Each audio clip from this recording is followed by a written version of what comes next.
He has starred in dozens of TV shows and films since the 1980s and is known basically everywhere for his role as Uncle Jesse on Full House. But he's also an accomplished musician, and Monday night will actually be performing with the Beach Boys at Carnegie Hall in New York City for a special Christmas concert. John Stamos is who we're talking about, and he joins us now. What, ready to play for us? Is that what you yeah, hear? Phil, how you doing, Phil? I hear you're into guitars, right? I love guitars, and we have to start. I got the room. You have the best Zoom background of all time. Guitars on the wall. This is my bathroom. This is your bathroom, yeah. This is my bathroom. Gibsons. That guitar, so, they had a lot of Gibson guitars. This is the gold one and the red top I played on They're from Full House. And the middle one was Bob Saget's guitar. He gave it, his wife gave it to me. You mentioned Bob, but just before we get into the interview, I wasn't planning on asking you, but how are you doing? How is his family doing? We know you two are good friends. I'm doing fine. It's still very hard to believe, and we're coming up on a year, so I'm putting something together for that. It's awful. I don't know what to say.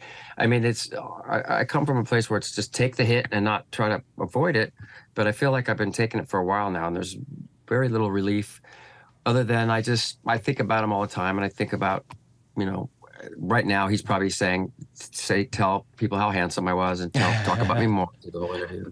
Right. But I miss him now. Well, that's how everybody lives on, especially when they're gone too soon. True, so, yeah. thanks for sharing that, and our best to his family. Let's begin with you with the music. You're performing with the Beach Boys Monday night, and you've joined up with them before. Of course, your relationship goes back to the early days of Full House. Tell us about how that happened and what you're looking forward to Monday night. Well, are you coming, by the way, Phil?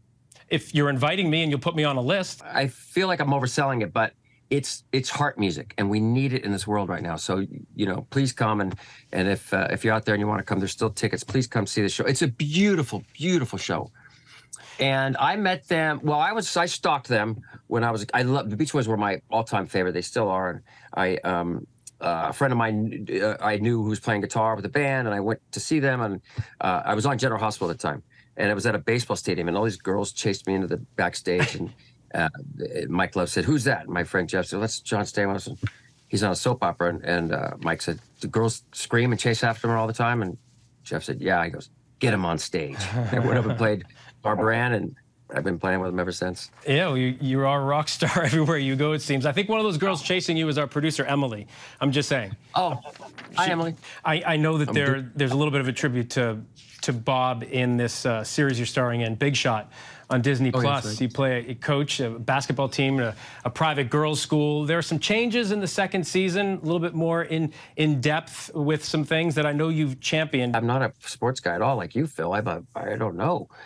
But David Kelly... Oh, you do? David Kelly wrote this, and you know how his writing, and I remember seeing the pilot going, wow, I have to do the show. The first season did great. Second season, we did, I wanted to bring the girls in more, and then we started thinking like, well, what are teenagers going through? But so there's a lot of anxiety, I think, these days with kids, which I feel, I feel for depression and stuff. So we deal with a little bit of that, and then we do an episode at the end where my coach and my mentor dies, and gets all this love and all these great things he did, like Bob, and I start to think like, what am I leaving behind? What's my legacy? And it really becomes about me and my daughter, and and that. But it's it was inspired by Bob's death. You talk about your daughter on the show, but your son in real life, 4 years old. I'm paranoid. I'm like, don't touch that, do that. It's the light. He's the light of my life. I always wanted kids. And it's even better than I thought. He's funny. I love that. I got to ask you about the sandwich. This sandwich. Oh, that is yes, named, yeah. It's named the Heartthrob Cobb. How did that come about? I mean, I know the Heartthrob. I get it. You're a good-looking man. Well, but how did the Cobb come up? Well, first of all, I didn't name it the Heartthrob. I couldn't rhyme anything with ex-teen idol, so they came up with the Heartthrob part. I've been working with this company, Orwheat, for a little while now. I like the Cobb salad at the Brown Derby in Florida. And then I was like, how do I get that into Orwheat? So I make the Cobb salad, and I put it on the Orwheat bread, the small sliced bread there. My mother-in-law is lost 40 pounds eating their keto bread, too.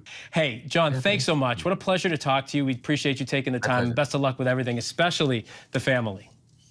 Thank you, and I look forward to meeting you on Monday. Please go buy these. I think there's some tickets left. It's a wonderful show.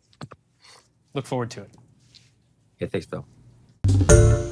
Hi, everyone. George Stephanopoulos here. Thanks for checking out the ABC News YouTube channel. If you'd like to get more videos, show highlights, and watch live event coverage, click on the right over here to subscribe to our channel. And don't forget to download the ABC News app for breaking news alerts. Thanks for watching.